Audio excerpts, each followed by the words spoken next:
Sadiq IT একাডেমিতে আপনাকে স্বাগতম।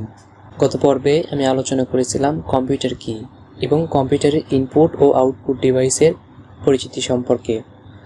আজকে আমি আলোচনা করব কিভাবে কম্পিউটার চালু করবেন, বন্ধ করবেন, কম্পিউটারকে স্লিপিং মোডে রাখবেন এবং রিস্টার্ট করবেন। সাথে আমি ডেস্কটপ ইন্টারফেস নিয়ে বিস্তারিত আলোচনা করব। তো চলুন শুরু করি আজকের ক্লাসটি। বেসিক টু অ্যাডভান্স কম্পিউটার কোর্সের দ্বিতীয় পর্ব।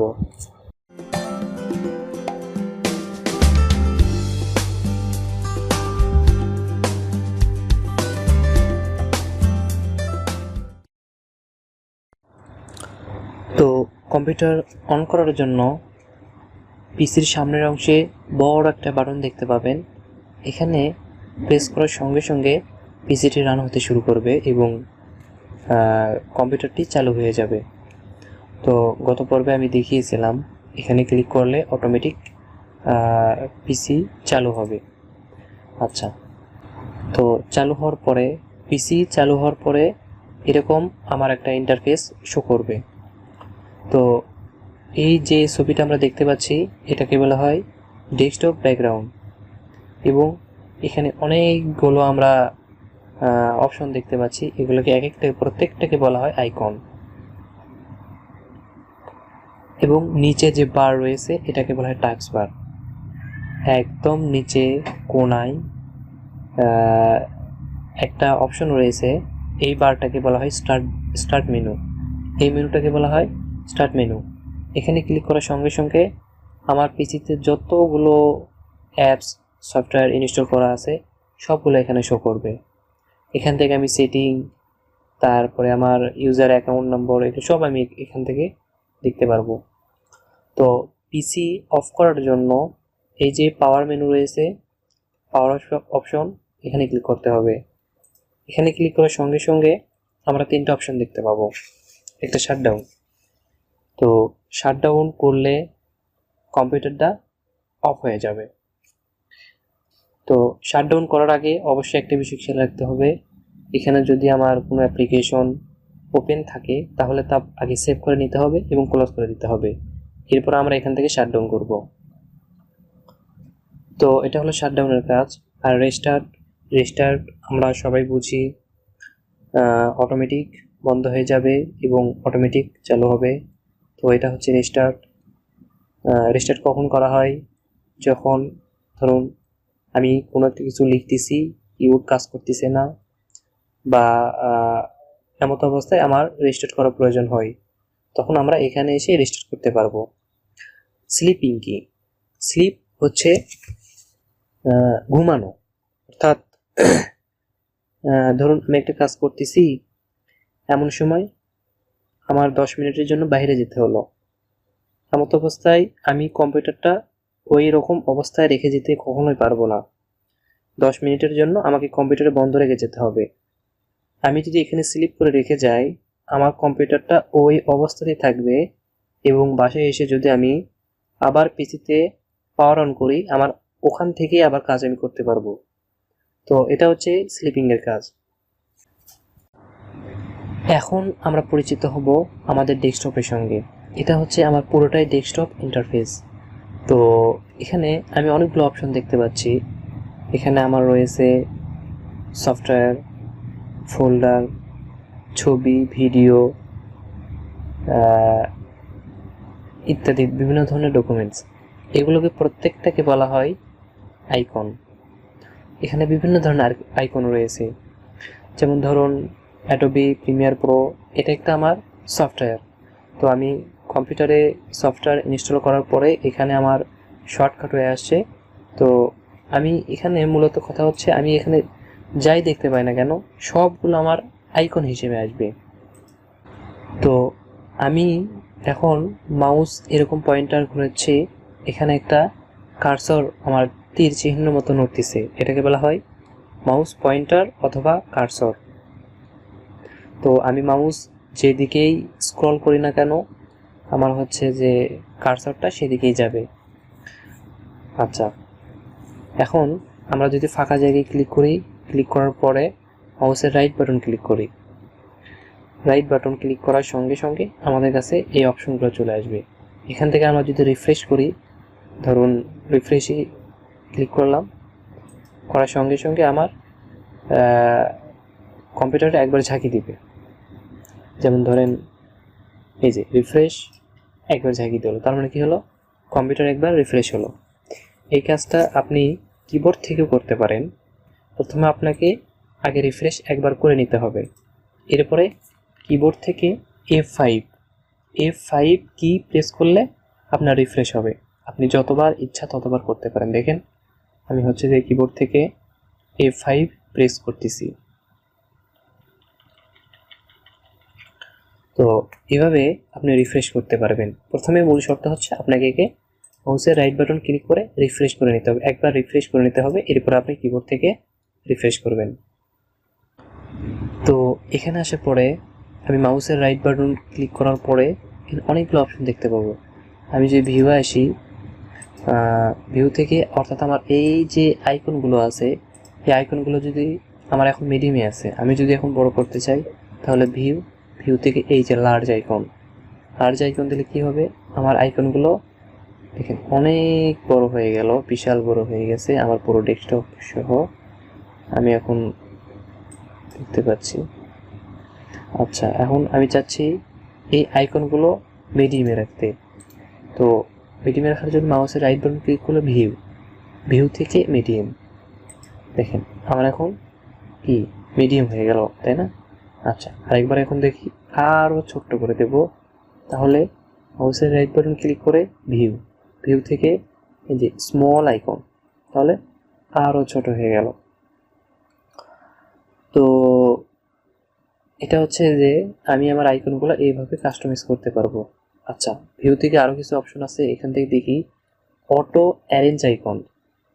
আচ্ছা, অটো অ্যারেঞ্জ আইকন যদি আমি ক্লিক করি তাহলে দেখেন আমি এখানে আমার ইচ্ছা মতো এখানে রাখতে পারবো না, অর্থাৎ আমার সিরিয়াল বাই চলে আসবে। আমি এখানে কোনো সময় রাখতে পারবো না, দেখেন আমার অটোমেটিক এখানে চলে আসবে, এখানে শো করতেছে। আমি এখানে রাখতে পারবো না, অর্থাৎ আপনি কখনোই ইচ্ছা মতো অন্য জায়গায় নিয়ে যেতে পারবেন না, অর্থাৎ একটার পরে একটা এখানে আসবে যদি আপনি এই যে অটো অ্যারেঞ্জ আইকন যদি এখানে যদি টিক মার্কটা দিয়ে রাখেন। আমি এটা উঠে দিচ্ছি, দেখেন এখন কাজ আমি এটা এখন এইখানে রাখবো, এই ফোল্ডারটা দেখেন এটা আমার এখানে চলে গেছে। তাহলে আপনি অটো অ্যারেঞ্জ আইকন দিয়ে এই অপশনটা সেটিংটা করতে পারবেন। আচ্ছা, অ্যালাইন আইকন টু গ্রিড, এটা দিলে কি হবে, দেখেন আমার এটা কিন্তু সোজা বরাবর রয়েছে, দেখেন বরাবর রয়েছে না।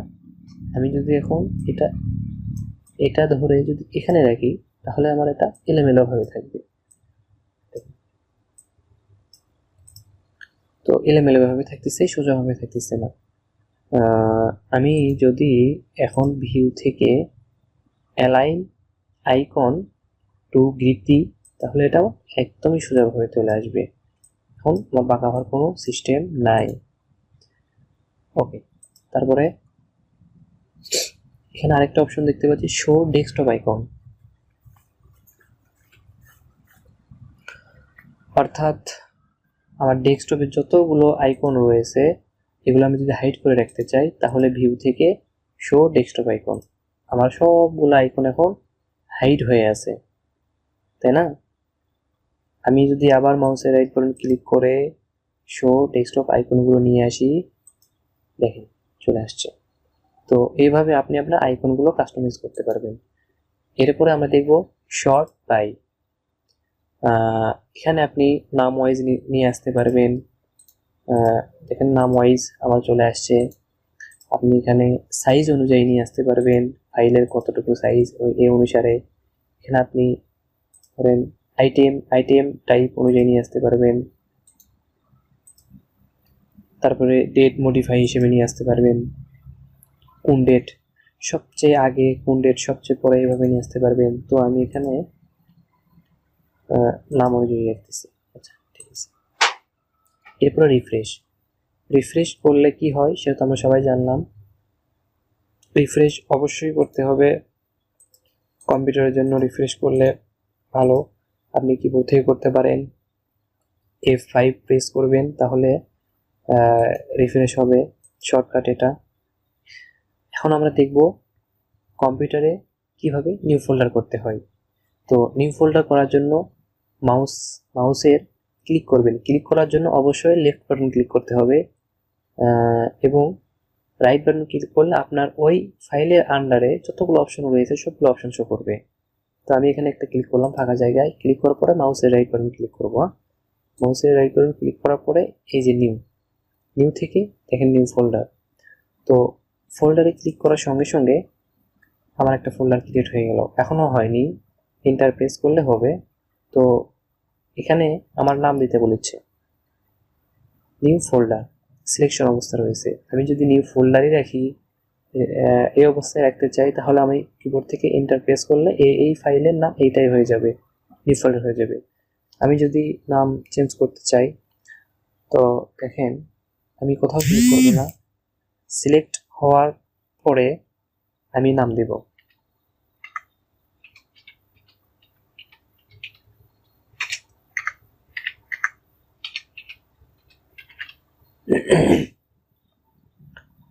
আচ্ছা, দেন এন্টার।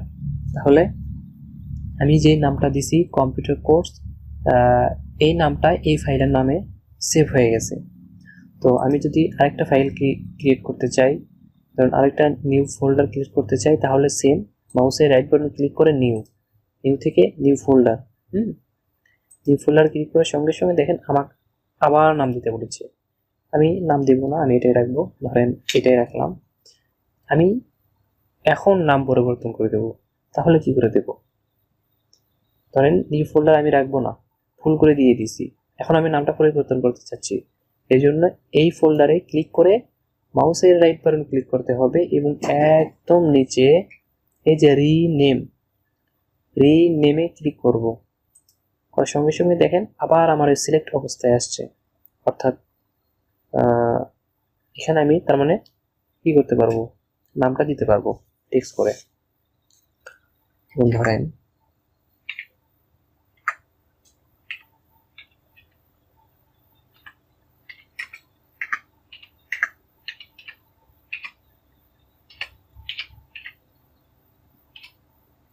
দেন কি করবো, এন্টার কিবোর্ড থেকে। আচ্ছা, এখন কারণ হচ্ছে যে আমি যদি মাউস দিয়ে সিলেক্ট করে এরকম নিচে নিয়ে আসি, নিচে নিয়ে আসতে পারবো, ড্র্যাগ করতে পারবো, ড্রপ করতে পারবো নিজের ইচ্ছা মতো। এখন আমি ফাইলটা ডিলিট করে দেব। ডিলিট করার জন্য প্রথমে যে কোনো ফাইলকে ডিলিট করতে আপনার ফাইলটাকে সিলেক্ট করতে হবে। মাউসের লেফট বাটন দিয়ে সিলেক্ট করে রাইট বাটনে ক্লিক করব, এরপর অনেকগুলো অপশন আসবে। এখান থেকে এই যে রিনেমের ওপরে একবার ওপরে ডিলিট, এই ডিলিট ক্লিক করলে আমার এই ফোল্ডারটা ডিলিট হয়ে যাবে। দেখুন ডিলিট, এই ফোল্ডারটা আমার ডিলিট হয়ে গেছে, ওর উপরে ছিল। তো আমি ধরুন এখানে এই ফোল্ডারটা রয়েছে, এটা আমি এখন ওপেন করব। আপনি যদি ডাবল ক্লিক করেন ফাইল ওপেন হবে। আবার যদি মাউসের রাইট বাটন ক্লিক করে ওপেনে আসেন, এখান থেকে আপনি ওপেন করতে পারবেন। তো ডাবল ক্লিক করতেছি আমি। আচ্ছা, ডাবল ক্লিক করার পরে আমরা এখানে দেখতে পাচ্ছি দিস ফোল্ডার ইজ এমটি, অর্থাৎ আমার এই ফোল্ডারে এখন বর্তমানে কিচ্ছু নেই, এটা ফাঁকা পুরোটাই। তো ফোল্ডার ক্লিক করার সাথে সাথে আমার পুরো ডেস্কটপ সহ এই ফোল্ডারটাই দেখতে পাচ্ছি, অন্য কিচ্ছু দেখতে পাচ্ছি না আমি। তো আমি যদি চাই এটা আমি ছোট করতে পারবো। ছোট করার জন্য এই যে একবারে ডানে উপরে দেখবেন রেস্টোর ডাউনে যদি আমি ক্লিক করি, তাহলে দেখেন এটার অবস্থা কি হয়ে গেল। ফ্রি ট্রান্সফর্ম করতে পারবো এখন আমি। তো আমি যদি এখন এটা এইদিকে নিয়ে আসতে চাই, একদম উপরে ক্লিক করতে হবে, মাউস দিয়ে চেপে ধরে আমি এখন এইদিকে নিয়ে আসলাম। নিয়ে আসার পরে আমি চাচ্ছি যে আমি এটা আরও এদিকে দেব, কিন্তু এদিকে আমার থাকবে। তাহলে আমি মাউস পয়েন্টারটা এদিকে নিয়ে আসবো এবং দেখেন এই দেখেন আমার কার্সরটা পরিবর্তন হয়ে গেছে তীরের মতো দুই পাশে। তার মানে আমি এদিকে নিয়ে আসতে পারবো, ডান দিকে বাম পাশে দুই দিকেই নিয়ে আসতে পারবো। আচ্ছা, এখানে দেখেন আমি ছোটো বড় করতেছি, হচ্ছে ওকে। এটা আমার কি হলো, রেস্টোর ডাউন, আমি চাচ্ছি যে পুরোটাই করব, তার জন্য আমাকে আবার ক্লিক করতে হবে রেস্টোর ডাউনে।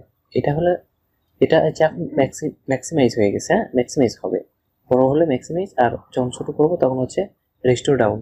তো এখানে ক্লিক করার সঙ্গে সঙ্গে দেখেন আমার ম্যাক্সিমাইজ হয়ে গেছে। আমি এখন চাচ্ছি এই ফোল্ডারটা হাইড করার জন্য এই যে মাইনাস আছে, মিনিমাইজ বলা হয়, এখানে ক্লিক করব। এখানে ক্লিক করার সঙ্গে সঙ্গে আমার এই ফোল্ডারটা হাইড হয়ে যাবে। এখন হাইড হয়ে গেল কই, আমাকে বের করতে অবশ্যই করতে হবে। আচ্ছা, হাইড হয়ে যাওয়ার পরে আপনি নিচে আসবেন, নিচে আসার পর দেখবেন এই যে ফাইল এক্সপ্লোরার, এখানে ক্লিক করার সঙ্গে সঙ্গে দেখুন আমার দুইটা ফাইল হাইডে রয়েছে। এখন আপনাকে বেছে নিতে হবে কোনটা আপনার। এই যে কম্পিউটার কোর্স, এই ফাইলটা আমার হাইড হয়ে গেছে। এখানে যদি আমি ক্লিক করি তাহলে আমার ফাইলটা আবার চলে আসলো। তো এটা হচ্ছে হাইড এবং রেস্টোর ডাউন এবং ম্যাক্সিমাইজের কাজ। আর এখানে গুণের মতো রয়েছে, এটাতে ক্লিক করলে কি হবে, এই ফোল্ডারটা ক্লোজ হয়ে যাবে। ক্লোজ হলে আবার আমাকে নতুন করে এই ফোল্ডারে ঢুকতে হবে। দেখুন আমি ক্লোজ করলাম, আমার কিন্তু আর এখানে নাই, এই যে নাই, এখানে আর নাই, আমার একটাই রয়েছে, ওই একটাই। তো আমি আবার এটাতে ঢুকতেছি, ডাবল ক্লিক করে ওপেন, ছোট করতেছি। আচ্ছা, এখন আমরা এটাতে কিছু ছবি নিয়ে আসবো এবং ডিলিট করব।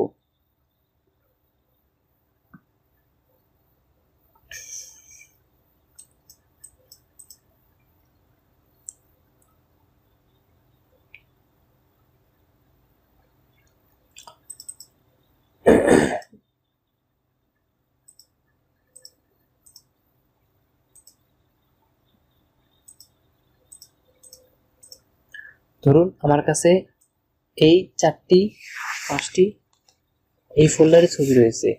আমি এখন চাচ্ছি এখান থেকে এখানে কিছু ছবি আনতে। তো আমরা দুইভাবে নিয়ে আসতে পারবো, এক কপি, দুই কাট। কপিটা কি, আপনি যে কোনো ফাইলকে কপি করেন না কেন এবং যে কোনো ফাইলকে কাট করেন না কেন, সবগুলো কাট কপি পেস্ট একই কাজ। এখানে আমি যদি এই ছবিটা যদি আমি এখানে নিয়ে আসতে চাই, তাহলে দুটি পদ্ধতি জানতে পারবো, এক কপি, দুই কাট।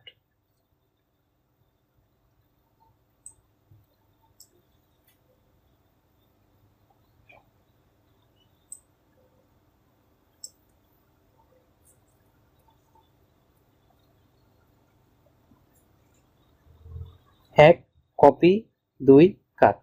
কাট এবং কপির মাধ্যমে আমি এখানে যে কোনো ছবি, ফাইল, ডকুমেন্টস, ওয়ার্ড ফাইল, যে কোনো কিছু নিয়ে আসতে পারবো, ভিডিও, অডিও ইত্যাদি। তো আমি এখানে যদি কপি করে নিয়ে আসি, আমি মাউসের রাইট বাটন ক্লিক করব, করার পরে একদম নিচে দেখব এই যে কপি, হ্যাঁ, কপিতে ক্লিক করার পরে আমার এটা কিন্তু কপি হয়ে গেল। আমি যদি এখানে আসি এবং এখানে ফাঁকা জায়গায় ক্লিক করার পরে মাউসের রাইট বাটন ক্লিক করি, তাহলে দেখবো পেস্ট, এই যে পেস্ট। পেস্টে ক্লিক করার সঙ্গে সঙ্গে আমার ওই ইমেজটি এখানে চলে আসবে, দেখুন। কিন্তু এটার একটা কপি এখানে থাকবেই। অর্থাৎ কপি বলতে আমি যে ফাইলটা এখানে নিয়ে আসবো ওটারই কপি থাকবে এখানে। তো আমি যদি চাই এটা নিয়ে আসবো, এটা নিয়ে আসবো, এটা নিয়ে আসবো, এটা নিয়ে আসবো, তাহলে সবগুলো একসঙ্গে সিলেক্ট করতে হবে। সবগুলো একসঙ্গে সিলেক্ট করার জন্য আমি ধরুন প্রথমে এটাতে ক্লিক করলাম, করার পরে আমি চাচ্ছি যে এই ছবিটা নেব, তাহলে আমি যদি ক্লিক করি তাহলে এটা আবার আনসিলেক্ট হয়ে যাবে। এই জন্য আমাকে কিবোর্ড থেকে কন্ট্রোল প্রেস করতে হবে। কন্ট্রোল প্রেস করার পরে দেখেন, কন্ট্রোল কিন্তু প্রেস করছি আমি, কন্ট্রোল প্রেস করার পরে এখানে একটা সিলেক্ট করলাম, সিলেক্ট করার পরে দেখলাম যে দুইটা সিলেক্ট হয়ে গেছে। আমি চাচ্ছি যে আরও একটা সিলেক্ট করব। আমি কিন্তু কন্ট্রোল কিবোর্ড থেকে ছাড়ি নাই, আমি কিবোর্ডে কন্ট্রোল এখনও চেপে ধরে আছি এবং ধরা অবস্থায় এখান থেকে আবারও এইটা সিলেক্ট করলাম। এবার আমি কিবোর্ড থেকে কন্ট্রোল ছেড়ে দিলাম, দেখেন আমার কিন্তু 3টা অলরেডি সিলেক্ট হয়ে গেছে। আমি এখন 3টা এখানে কপি করে নিয়ে আসবো। তো আমি কোথাও ক্লিক করব না, সিলেক্ট করা যে কোনো একটা ছবির উপর আমি ক্লিক করব, মাউসের রাইট বাটন, দেখেন এখান থেকে কপি, কপিতে ক্লিক করার সঙ্গে সঙ্গে তিনটাই আমার কপি হয়ে গেছে। এখানে আসার পরে একটা ক্লিক, মাউসের রাইট বাটন ক্লিক এবং পেস্ট। দেখেন আমার এই তিনটা 1 2 3 1 2 3 তিনটাই আমার এখানে কপি হয়ে আসছে। তো এই হচ্ছে কপির কাজ। ধরুন আমি এগুলো সব আবার ডিলিট করে দিচ্ছি। সবগুলো সিলেক্ট করার পরে মাউসের রাইট বাটন ক্লিক করে এই জিনিসে ডিলিট করলে আমার এখান থেকে ডিলিট হয়ে যাবে।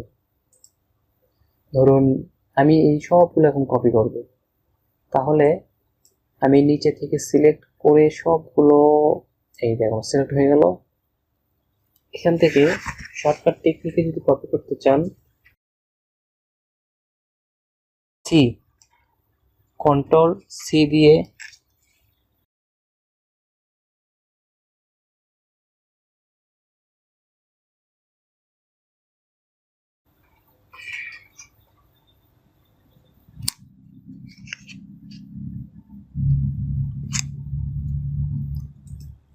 সবগুলো জেপিজি ফাইল এখান থেকে কন্ট্রোল সি দিলে কপি, আর এখানে এসে কন্ট্রোল কিবোর্ড থেকে কন্ট্রোল প্লাস ভি, তাহলে কি হলো, আমার এই সবগুলো ইমেজ এখানে পেস্ট হয়ে গেল।